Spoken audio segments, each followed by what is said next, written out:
Creating a project front page in Microsoft Word is simple and adds a professional touch to your document. Here's a step-by-step guide. Open Microsoft Word. Launch Word. Open a new or existing Word document where you want to create your project's front page. Insert a cover page. Use a template. Go to the Insert tab, then click Cover Page in the Pages group. Word offers various built-in cover page templates. Choose a template. Select a design that fits your project. The template will automatically appear as the first page. Customize the template. Edit fields. The cover page template will have placeholder text for details like title, subtitle, author, date, and company. Click on each field and replace it with your project's details. Project title. Add your project's title in the appropriate field. Subtitle. Enter a subtitle or project description. Author. Include your name or team members' names. Date and company.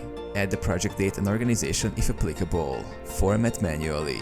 Custom design. If you prefer not to use a template, manually create a front page by centering the title and other details using font styles, sizes, and colors that suit your project. Save your document. Save changes. Click File, Save to store your Word document with the newly created front page.